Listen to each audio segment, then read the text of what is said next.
ሰላም ተመልካቾቻችን እንደምን አላችሁ? ከመዲናችን አዲስ አበባ ተነስተን ባሌ ዞን ሮቤ ከተማ ተገኝተን በዙሪያ ያሉ አካባቢዎችንም እየቃኘን እየጎበኘን የቱሪዝም መዳረሻዎችን ወደ እናንተ ያደረስን አብረናችሁ ቆይታ ያደረግን ያለነው። በባሌ ቆይታችን ደግሞ ሮቤ ከተማ ላይ የሙዚቃ ኮንሰርት አንደኛው መሰናዶ ነው። የተለያዩ የኦሮሞ ባህላዊ ሙዚቀኞች የሚገኙበት ስራቸውን የሚያቀርቡበት ኮንሰርት ላይ ነው የሚገኘው። ከነሱ ጋር ቆይታ አደርጋለሁ። በየጣልቃው እንግዳ እየጋበዝኩኝ አብሬያችሁ ቆይ ነው የሚሆነው። እስከ ፕሮግራማችን ፍጻሜ ድረስ አብራችሁን ሁኑ።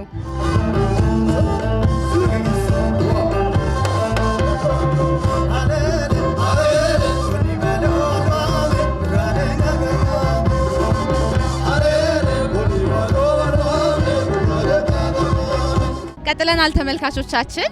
ኮንሰርቱ ላይ ነው የምንገኘው። አጠገቤ ደግሞ ሙዚቀኞችን እየጋበዝኩ አብሬያችሁ ቆይታ ነው የማደርገው። አጠገቤ ሌንጮ አለ። አብዛኞቻችን እናውቃለን፣ ግን እስኪ ለተመልካቾች ድጋሚ እንተዋወቅ። እሺ፣ ሌንጮ እባላለሁ። ድምጻዊ ነኝ። ሌንጮ ገመቹ። በተለይ ደግሞ በባህላዊ ሙዚቃዎች ቆንጆ ጥራት ባለው ክሊፕ ቪዲዮዎች ትታወቃለህ። ትንሽ ስለ ሙዚቃዎችህ እናንሳ እስኪ። ሙዚቃዎቼ የመጀመሪያው ሙቁጣ የሚለው የወለጋ አካባቢ ዘፈን ነው። ቀጥሎ ኢሉባቦር አለ፣ ጉጂም እዚህም ባሌም አለ። ትራዲሽናል ነገር ላይ ፎከስ አድርጌ ሰራ ነበር ከዚህ በፊት። እንግዲህ ለመጣንበት አላማ ትክክለኛው ሰው ነህ። ጉዞውን አብረን ነበር የመጣ ነው። ከአዲስ አበባ ተነስተን ባሌ ዞን ገብተን ሮቤ ከተማ ላይ አሁን እዚህ ኮንሰርቱ ላይ እስከምንገኝ ሰዓት ድረስ አብረን ብዙ ቦታዎች ስንጎበኝ ቆይተናል። ስለ ቆይታችን ትንሽ እናውራ። ጉብኝቱ ምን ይመስል ነበር? በጣም አሪፍ ነው። አዳዲስ ነገሮች አሉ። ሰነቴ ላይ አብረን ሄደናል። አይ ቲንክ አይተሽ ከሆነ ሰነቴ ላይ ያለው ቦታ በጣም ይለያል። በጣም ማለት ነው። መንገዶቹ ትንሽ ተስተካክለዋል። የመጀመሪያ መጥቼ ክሊፕ ሰራ እንደዚህ ቆንጆ አልነበረም። አሁን ያለው ባሌ ላይ ያለው ነገር በጣም ቆንጆ ነው። ሶፍ ዑመርም አይተሽ ከሆነ እንግዲህ ያው ኦልሬዲ ሚዲያም ያስተላልፈዋል። እኛ ግን በጣም እንጆይ አድርገናል ብዬ አስባለሁ። ማለት በጣም አሪፍ ጊዜ ነው ያሳለፍነው እና ያምራል ያለው ነገር። ለስንተኛ ጊዜ ነው እዚህ ስትገኝ? እኔ እንኳን እመላለሳለሁ። ብዙ ጊዜ ለማጥናት እመጣለሁ። 5-6 ጊዜ መጥቻለሁ። እኔ ያው ለራሴ ጉዳይ ማለት ነው። አሁን ደግሞ ያው በክሩ ሲኮን አሪፍ ደስ ይላል። ስለ ሙዚቃዎችህ ደግሞ እናንተ አሁን የመጣንበት አንደኛው አላማ ባህልን ደግሞ በምን አይነት መንገድ ማስተዋወቅ፣ አካባቢን እንዴት ማሳየት እንችላለን በሚለውም ሀሳብ ጭምር ነው።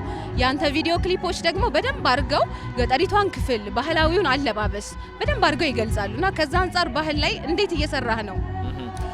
እኔ ማለት ሙዚቃ ኃይል አለው ብያስ ከሚያስቡት ውስጥ ነኝ። ደግሞ የምጠቀምበት አይነትም ሰው ነኝ። ማለት ሰው በሚችለው ነገር ነው የሚፈልገው ነገር ማጉላት የሚችለው። እኔ በሙዚቃ ነው የምጠቀመውና በሙዚቃዎቼ የራሴን ትራዲሽን በተሻለ መንገድ ማሳየት እችላለሁ ብዬ ስለማምን የተሻለ ኦዲየንሱ ጋር ተደራሽ ሆነዋል ማለት ነው። ያመንኩበትን ነገር ስለምሰጥ ሰውም ባሪፉ ተቀብሎኛል።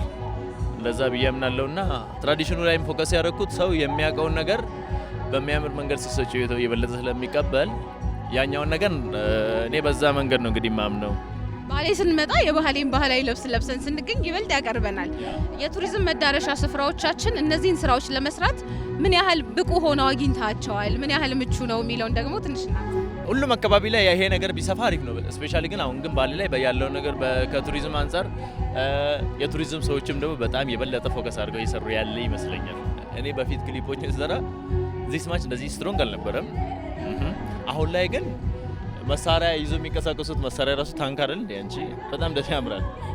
አሪፍ ልጆች እየመጡ ነው። ዘመኑን የሚረዱ ከቴክኖሎጂ ጋር የሚሄዱ ተደራሽ የሚሆኑ ሰዎችን ይዘው እየተንቀሳቀሱ ነው ብዬ አስባለሁ። አንቺም አንዷ ነሽ ብዬ አስባለሁ እና አሪፍ ላይ ነው ያለው በእውነት።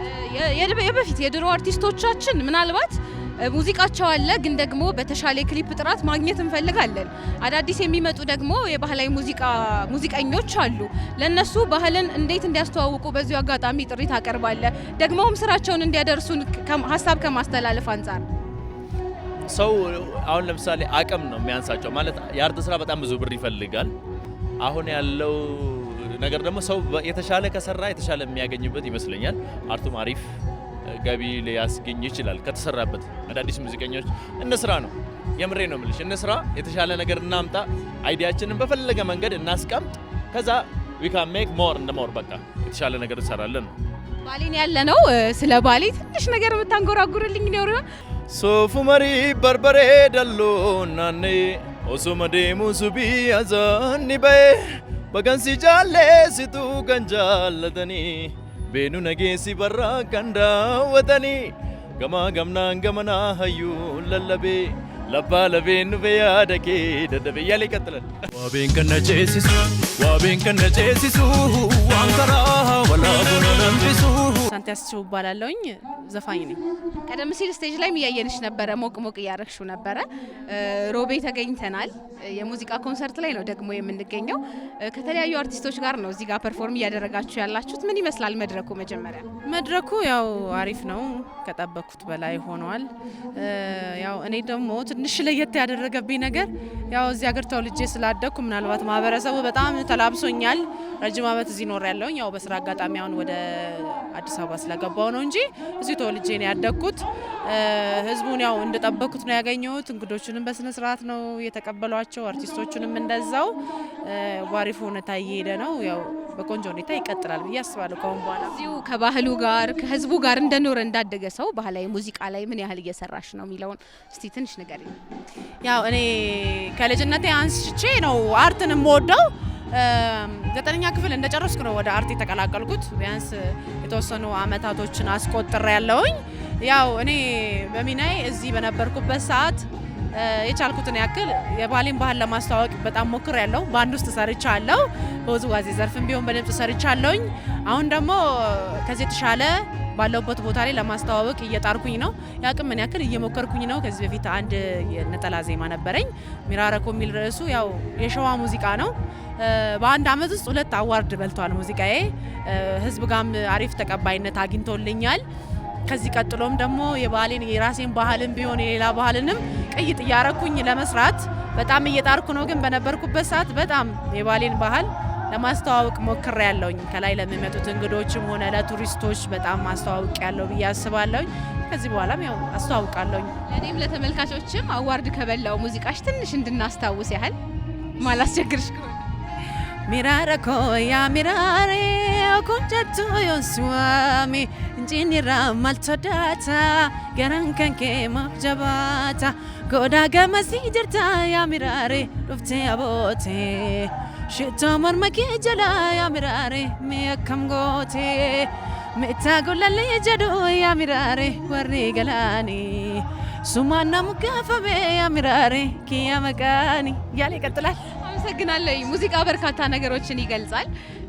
ባህል በብዙ ነገር ይገለጻል። የለበሽው ልብስ ባህላዊ ነው። ባህላዊ ሙዚቃን ባህልን ከማስተዋወቅ አንፃር ስለለበሽው ነገር ትንሽ በይኝ እስኪ።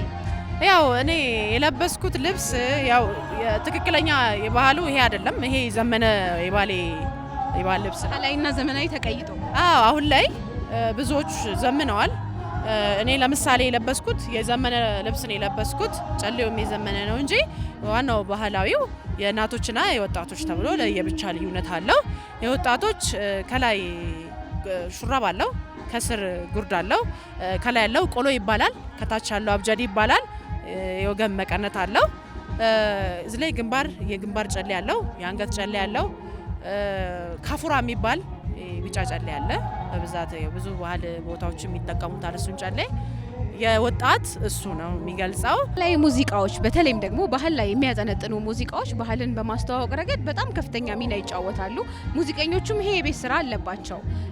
ቪዲዮ ክሊፖች አሁን ላይ በጣም በጥራት ነው የሚሰሩት። ያ ደግሞ ባህልን በደንብ አድርጎ ለማስተዋወቅ አመቺ ነው። ቪዲዮ ክሊፖች በምን አይነት መንገድ መሰራት አለባቸው? ባህል ላይ አካባቢ ላይ ከመገኘት አንጻር፣ ልብሱን ከማሳየት አንጻር፣ ቦታው ድረስ ከመሄድ አንጻር አንዳንድ ባህላዊ ሙዚቃዎች ዘመናዊና ባህላዊ ልብስ ተቀይጦ ተወዛዋዦች ለብሰውት ከተማ ላይ ይቀረጻል። ያ ማለት ባህሉን ይገልጻል ማለት አይደለም እና እነዛን ነገሮች ሰው የተለየ አይነት አረዳድ እንዳይኖረው እንዴት መሰራት አለበት? እንዴት እንሰራለን ያለሽ? ያው እኔ የምረዳው እንዴት መሰለሽ፣ አሁን ላይ እንዳልሽው ባህል የለም። ለምን መሰለሽ ሰው እያዘመነው ነው እየሰራ ያለው። ከኔም ጭምር ብታይኝ ነው የለበስኩት የዘመነ የባሌ ልብስ ነው። ጥለቱን ያለቀቀው እንጂ ልብሱ የዘመነ ነው። ሰው ማዘመን ይቻላል ግን ለምሳሌ ሙዚቃውን ነው ማዘመን የምችው እንጂ ባህሉን መቀየር አትችይም። ሙዚቃውን ካዘመንሽ ውዝዋዜውም ዘመኑ መሰራት ይችላል። ግን ባህሉን የለቀቀ ነገር ከሆነ ሪስክ ያስወስድሻል ሲዘምን ማለት ነው። ስለዚህ ባህል ነክ ነገር ከባህል ጋር ተያይዞ ቢሰራና የዘመነውም ነገር እንደታዊ ይዘቱን ሳይለቅ ቢሰራ ይበልጥ ቆንጆ ነው የሚሆነው። አሁን የሸዋን ባህል መቀየር አትችሉም፣ ባህሉን መቀየር አትችሉም። ሙዚቃውም ግን መቀየር ትችላለሽ። ለምሳሌ አዘመነሽ ሰርተሽ ውዝዋዜውን ማዘመን ትችላለሽ። ባህሉን ግን የሚለቅ ከሆነ አንጀነር ሪስክ ያስወስድሻል። ወደ ህዝብ የመውጣት እንትንሽ እድልሽ በመጠኑ ሊቀንስብሽ ይችላል። እኔ አሁን ቀጣይ ለምሰራው ስራ ተጠንቅቄ ነው መስራት ያለብኝ። ማንኛውም ዘፋኝ የምመክረው እንደዛ ነው። ባህሉን ሳይለቅ የባህሉን ይዘት ይዞ የሚሰራ ካለ መሰረታዊ ነገሩን ይዞ መነሳት ነው። የሚዘምን ነገር ከሆነ ደግሞ ሙዚቃው ከዘመነ እንትኑ መዘመን ይችላል። ባህሉ ውዝዋዜውን መዘመን ይችላል። ይሄ ስለዘመነ ጥንቃቄ ነው እንጂ ሙዚቃ ቢዘምንም ባህላዊም ቢሆን ምንም ችግር የለውም። ያምራል ማለት ፈልግ እጅግ አድርጌ ነው የማመሰግነው። ከስቴጅ ላይ እንደወረድሽ ነው ያስኩሽ። ምናልባት በቀጣይ የምታቀርቢም ስራ ካለ መልካም እድል እላለሁኝ። አመሰግናለሁ። እሺ እናቴ፣ እኔም አመሰግናለሁ።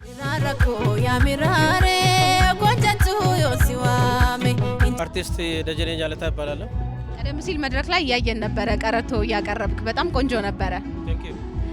ሙሉ ጉዞውን ወደ ባሌ ስናቀና ከአዲስ አበባ አብረን የመጣ ነው። ምን ይመስል ነበረ ጉዞው? ስለ ሙዚቃ ከማንሳታችን በፊት ጉዞው በጣም ምርጥ ነው። አንደኛ የጉዞ ዋና ዓላማ ራሱ ከኛ የመነጨ ብዬ ማሰብ እችላለሁ። መጀመሪያው እኔ የባህል ማዕከል የኦሮሞ ባህል ማዕከል ሰራተኛ ነኝ። ይሄን ያዘጋጀነውም እኛው ነን ከተለያዩ ድርጅቶች ጋር ከተለያዩ ቢሮዎች ጋር ቢሆንም ዋናው አደራጁ እኛ ነን እና ከመጀመሪያውም ያሰብንበት ስለሆነ አሁንም ደግሞ ሳየው ጥረታችን ግብ ደርሷል ብዬ ነው የማስበው እና ስለዚህ በጣም አሪፍ ነው ከመነሻ ጀምሮ ማለት ነው። ከአዲስ አበባ ተነስተን ባሌ ስንገኝ ሮቤ ከተማ ላይ ስንመጣ አንደኛው ዓላማው የነበረው ባህልን ማስተዋወቅ፣ ባህላችንን ምን ያህል እናውቃለን፣ አካባቢያችንን ምን ያህል እናውቀዋለን የሚለው ነው። ሙዚቃ፣ ስነ ጥበብ፣ አርት የምንለው ደግሞ ከቱሪዝም ጋር ከአካባቢ ጋር ከተፈጥሮ ጋር የማይለያይ ነገር ነው። ሙዚቃው ባህልን በደንብ አድርጎ ከማስተዋወቅ አንጻር እንዴት ትገልጸዋለህ? ሙዚቃው ለባህልም ለሁሉም ነገር ሙዚቃ ማለት ሲጀመር አነቃቂ ማለት ነው። የሚያነቃቃ ሰውን የሚያነቃቃ የሰውን ልብ የሚያይ ራሱ ገብቶ የሰውን ልብ የሚያነብ የሚያጠና ማለት ነው ማለት ይቻላል። ምክንያቱም ሙዚቃ እኔ ብዙ አመትም ሰርቻለሁ። ሙዚቃ ደሜ ነው። እንደራሴ ለኔ ሙዚቃ ደሜ ነው ማለት ይችላለሁ። ስለዚህ ሙዚቃን የሚያክል ነገር ሙዚቃ ለጥሩ ነገርም ለመጥፎ ነገርም ለጦርነትም እንደ ሚሳኤል ማለት ይቻላል። ሙዚቃ ለሁሉም ነገር ያገለግላል። ለሁሉም ነገር አስፈላጊና በጣም ወሳኝ የሆነ ተፈጥሮአዊም ሊሆን ይችላል፣ ዘመናዊም ሊሆን ይችላል። ሲጀመር ባህል ተፈጥሮ ነው። ዘመናዊ ደግሞ ሰው የፈጠረው የዘመነ ቴክኖሎጂ ያመጣ ብንልም ሙዚቃ በጣም ወሳኝና ወሳኝ ነው ማለት ይችላል። ብዙ ጊዜ የፍቅር ብቻ ሙዚቃ ለሚመስለን ሰዎች ለፍቅርም በደንብ አድርጎ ይገልጻል። ማህበረሰብ ለማንቃት ለማስተማርም እንደዛው ነው። ቀደም ሲልም ደግሞ ብለከዋል። ጦር ሜዳ እንኳን የሚዘምት ወታደር ደሙ የሚሞቀውና የሚበረታው በሙዚቃ በቀረርቶ በእንደዚህ አይነት ነገሮች ነው። ቋንቋን ከማስተዋወቅ አንጻርም ከፍተኛ አስተዋጽኦ አለ። አዎ በጣም ሲጀመር ቋንቋ ላይ ባይዘው ቋንቋ ሙዚቃ ቋንቋ የለውም። ሙዚቃ ቋንቋ የለውም። ሙዚቃ የዓለም ቋንቋ ነው ማለት ይቻላል። ምክንያቱም ለሁሉም በእንግሊዘኛም በተለያየ ቋንቋ ሙዚቃ ከተጠቀሙ ሙዚቃ እንደ ጀርባ አጥንት ነው ማለት ይቻላል። ምክንያቱም ለሁሉም ቋንቋ ሙዚቃ ወሳኝ ነውና ለኔ እንደ ሙዚቃ ደስ የሚለኝ የለም፣ የሚያረካኝ የለም። ስለዚህ ሙዚቃ ወሳኝ ነው። ባህል ላይ ዘመናዊ ላይ ቋንቋን ለማሳደግ ባህልን ለማሳደግ ለሁሉም ለትምህርት ራሱ ለተማሪም ፍቅር ላይ እንደዛው ነው። ፍቅር ያጠነክራል በደንብ በጣም የሚታወቅ ነው። ይሄ ግልጽ ነውና ሙዚቃ ለሁሉም ከሁሉም የማይጠፋ ከሁሉም መቅረት የማይችል ያለ ሙዚቃ ሁሉም ነገር የማይሳካ ይመስለኛል እኔ በበኩሌ ማለት ነው። ሙዚቃ ሁለት አይነት ነው ያለው፣ ባህላዊና ዘመናዊ። በባህል ደረጃ ሰው የአካባቢውን የራሱን ባህል የሚያንጸባርቅበት የራሱ የባህል አልባሳት አለው። ግን ያለ ሙዚቃ ሊያምር ይችላል። ያለ ሙዚቃ ግን ቦታውን አይደርስም እና እንደ አካባቢ ሁኔታ ነው። ለምሳሌ አሁን እኛ ባሌ መጣን አይደል? በባህል ደረጃ ስናይ ሙዚቃን ስንሰራ የባህል ልብስ ለብሰን ስንሰራ ሞር የደመቀና ያማረ ይሆናል ማለት ነው። ቦታውን ያገኛል። ሰው ራሱ ነው ያያል። እዛ ውስጥ ሰው የራሴ ነው ብሎ ራሱን የሚያየው የኔ መገለጫዬ ነው ብሎ የሚደሰትበት የራሱ ይሆናል ማለት ነው። ሙሉ ነው የሚሆነው።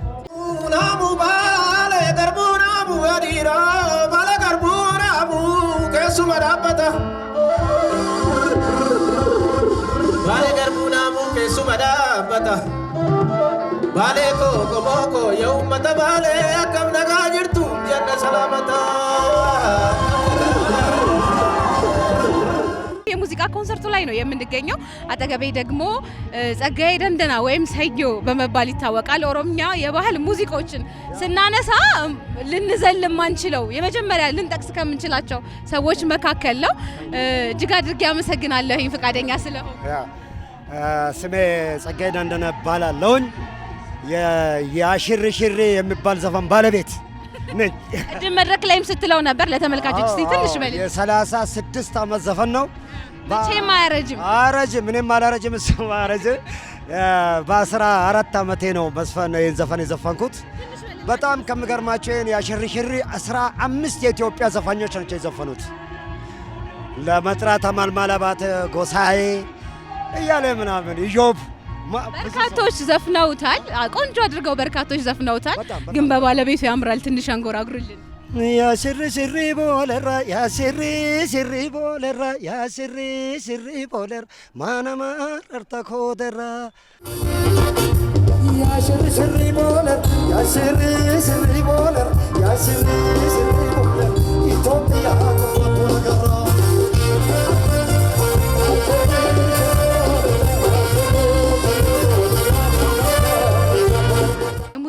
ስነ ስርዓቱ ምን ይመስላል? ወጣት ልጆችም አሉ ስራቸውን እያቀረቡ ያሉ። እንዴት አገኘከው? ይሄ ፕሮግራም ለኦሮሚያ መንግስት ለሁሉም አርቲስቶች ለኦሮሚያ አርት ይሆናል ብሎ ሳውንድ ሲስተምን ከ1 ቢሊዮን በላይ ብር ነው የተገዛው። ብዙ መብራቶች፣ የተለዩ ሞደርን መብራቶች አሉት። ሁሉም በጣም ዘመናዊ መሳሪያዎች ናቸው። እሱም መሳሪያ ባሌ ላይ እንዲመረቅ ታስቦ ነው። እቃውን ይዘን መተን ለህዝቡ በነፃ እነሱ ገንፎ ነው የጋበዙን። ሙዚቃቸውን ጀባ እኛ ደግሞ እቃውን ከዛ አዲስ አበባ ጭነን እዚህ ቦታ መመረቅ አለባቸው ብለን እግረ መንገዱንም እዚህ የሚጎበኙ ነገሮች በጣም በብዛት ስላለ እግረ መንገዱ ሀገሩንም እናስተዋውቃለን ብለን ነው እዚህ ሀገር እንዲመረቅ ተደርጎ የታሰበው። የኦሮሚያ ባህል ቱሪዝምና ኦሮሚያ ባህል ማዕከል ነው ያዘጋጀው። እኔ በተጋባዥ እንግድነት ነው የተገኘሁኝ። እዚሁ ጋር በተያያዘ ጸግሽዬ፣ አሁን አዳዲስ የሙዚቃ ክሊፖች በብዛት ይሰራሉ። አካባቢን በሚያሳዩ አልባሳትን በሚያሳዩ አመጋገብን በሚያሳዩ መልኩ እንደናንተ ደግሞ ቀደምት ሙዚቀኞቻችን ሙዚቃችሁን ስንሰማ ምናልባት ምን አለ አዲስ ቪዲዮ ክሊፕ ደግሞ ኖሯቸው በቪዲዮም በደንብ መታየት ቢችሉ እንላለን። እነዛን ከመስራት አንጻር ምን ይመስላል? የኔ ዘመን አርቲስቶች ሙቪ አይሰሩም፣ ክሊፕ አይሰሩም። ምክንያቱም አርቱ ፕሮዲውሰር የለው፣ አርት የሚነግድ አካል የለም። ራሱ ሙያተኛው ነጋዴ መሆን የለበትም። ዓለም ላይም የለም። እኛ ድሮ ወደ አውቶቡስ ተራ፣ መርካቶ፣ ሀብተ ጊዮርጊስ አካባቢ ብዙ ሙዚቃ ቤቶች አሉ። ከአምባሰል ጀምሮ እስከ ሶልኩኩ እነኚህ ሙዚቃ ያመርቱ ነበረ። የሉም። ዛሬ ወደ ታች ነው የወረደው። ዛሬ አርቲስቱ ከኪሱ ገንዘብ አውጥቶ ነው ራሱን የሚገዛ። ራሱን ይገዛል፣ ራሱን ይሸጣል። እኛ ፈጠራውን ነው የምንሰጠው። አርት የህዝብ ነው፣ የህዝብ ባህሪ ነው የሚሰራው። የህዝብ ባህሪ ከተሰራ ደግሞ ገንዘብ አለው። ወደ ኢንዱስትሪ አሳድገው ኢንቨስት አድርገውበት መሰራት አለበት እንጂ ገንዘብ አውጥቶ ኪሳራ ስራ ከሞራል አንጻር ትክክል አይደለም። የአርቲስቱ ብቻ አይደለም። ስለዚህ እስኪስተካከል ምን ልበልሽና ካምፓኒ ደረጃ ሰዎች አርቱ በካምፓኒ ደረጃ እኛ የምንፈልገው ከተራ ሙዚቃ ቤትነት ወደ እንደ ኖሉድ ቦሉድ ምናምን ኢትዮውድ እንድነበረ የዛን ጊዜ የማይመጣ የለም። በነገራችን ላይ አርቲስቶች ድምጻቸው አሪፍ የሚሆነው እድሜያቸው ከ30 ዓመት በኋላ ነው። ከ30 ዓመት በታች ድምጽ ለካ ነው እናንተ እንደዚህ የሚያም ሳይንስም እንደዛው ነው ብሎ ከፍ ሲባል ነው። እኛ የማንሰራው እድሜ እየጨመረ ሲሄድ ራስ መያዝ እንግዲህ ፕሮቶኮልን መጠበቅ ምናምን ስላለ ነው። እና እንደዚህ አይነት ነገሮች የነበሩ አርቲስቶች እቺ ምስጢር ያውቃሉ።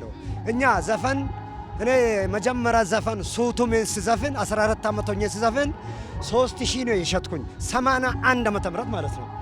እኔ 81 ዓመተ ምህረት 3000 ሽጬ አሁን ዛሬ 3000 አውጥቼ 300,000 አውጥቼ 1 ሚሊዮን ደርሷል። አንድ ክሊፕ አውጥቼ ራሴን የምገዛበት ጉዳይ ትክክል አይደለም ነው። የቱሪዝም መዳረሻዎቻችን በብዛት አሁን ላይ ለጎብኚ ክፍት እየሆኑ እየተመቹ መጥተዋል። አሁን ላይ የሚሰሩ ቪዲዮ ክሊፖች፣ ሙዚቃዎች ባህልን፣ አካባቢን ከመግለጽ አንጻር ቱሪዝሙን በደንብ አውጥቶ ከማሳየት አንጻር ምን ያህል መስራት አለባቸው? ከበፊት ውስጥ እንዴት ነው አሁን ላይ ያሉ? እውነቱን ለመነጋገር ከሆነ ሰዎቹ ክቡር ዘበኛ፣ ፖሊስ፣ ብሔራዊ ቲያትር፣ ምድር ጦር በጣም ኢትዮጵያ እኔ ያደግኩበት ፖሊስ ኦርኬስትራ ሲምፎኒ ደረጃ ነበረ። ሲምፎኒ በጣም በአደጉ ሀገር የሚሰራ ነው። ኢትዮጵያ ውስጥ ነበረ ሲምፎኒ የሚባል። ሲምፎኒ ኦርኬስትራ ማለት 150 ሰው በላይ ነው። በዛ ላይ የማይጠራቀም እቃ የለም። ልክ ከ83 በኋላ ሙዚቃ ተጣለ ማለት የህዝቡ ሞራል ተጣለ ማለት ነው። ባህል ተጣለ ማለት ሙዚቃ ተጣለ ማለት ሙዚቃ እንኳን ለሰው ለምንድን ነው ለእጽዋትም መድኃኒት ነው የሚባለው። ሱፍ የሚባል ተክል አይተሻል አይደለም? ፀሐይና ሙዚቃ ፍለጋ ነው የሚዞረው። ፀሐይን ፍለጋ ፀሐይ በዞሬ ይዞራል። ሙዚቃ እዚህ ካጫወት ወደ ስፒከር ነው የሚዞረው። በጣም ይሄ በሳይንስ የተረጋገጠ ነው። እንግዲህ ያንን የህዝብ መዝናኛ ያጣ ህዝብ ፍቅር ይቀንሳል፣ ይሰዳደባል። ምክንያቱም ሙዚቃ ምን ልበልሽ ማስታገሻ፣ ማረጋጊያ፣ መደሰቻ፣ ጥሩ ነገር እንድታስቢ እንድትነቃቂ የሚያርቅ የሳቅ ማመንጫ ነው። ለተተኪ ለታናናሽ ሙዚቀኞች ደግሞ በተለይ ባህላዊ ሙዚቃን የሚሰሩ ልጆች በምን አይነት መንገድ የቱሪዝሙንም እየገለጹ ባህሉንም እየገለጹ እንደ መልእክትም እንደ ምክርም እንደ አባት ምን ታስተላልፋል? ለልጆቹ አዲስ ጄኔሬሽን በአፍ ብቻ አንድ ሳይኖር ምንም አዲስ ወጣት ነህ አዲስ ነህ እንደዚህ ነህ ብትዩ አንድ ነገር ሳታዘጋጅለት ይሄ መጣ ወጣት ነው አዲስ ነው ሲስተሞችን ሳታስተካክለት ምን ማድረግ አይችልም። በአፍ ብቻ በርታ የምትዩም አይደለም። ወጣቱ ችሎታ አለው። ምክንያቱም አዲስ ትውልድ የአባቱን 50 ይወስዳል፣ የራሱን 50 ይጨምራል። ኒው ጀነሬሽን እሱን የመጀመሪያ አባቱ ሊያስተካክልለት ይገባል። አባቱ ሳያስተካክልለት ልጁ መጥቶ ምን ያደርጋል? ስለዚህ አዲስ ትውልድ የሚባለው ስትይ ለሱ መጀመሪያ የነበሩ ሰዎች ማስተካከል አለባቸው። ምን ያደርጋል? በባዶ መጥቶ ወጪ ከኪሱ እያወጣ እኮ ነው። አንቺ የምታዩ አእምሮ ተኳኩሎ ምን አድርጎ ቴክኖሎጂ ተጠቅሞ ምን ብሎ ማማሩን ያየሽው ኪሱ ውስጥ ምን አለ? ምንም። አዲስ ትውልድ ሞራል አለው፣ ሙያ አለው፣ ችሎታ አለው፣ ባይበልጥ ሞራል አለው። ምንም ሳይኖር የሚሰራውን አይተሻል። ስለዚህ መታሰብ አለበት ነው። ዘክሺ በጣም ነው ማመሰግነው። ከመድረክ ላይ ነው አስነስቼ ይሄን ያህል ያስወራውክ። ወደ ስራ ደግሞ ተመልሰህ ድጋሚ የጸግሽን ቆንጆ ቆንጆ ሙዚቃዎች እንሰማለን። መልካም ቆይታ እንዲሆንልህ እመኛለሁ። አመሰግናለሁ። በነገራችን ላይ አሁን ስታዩኝ በጣም ነቃ ያልኩት 60 ዓመቴ ነው። ሸከማሎ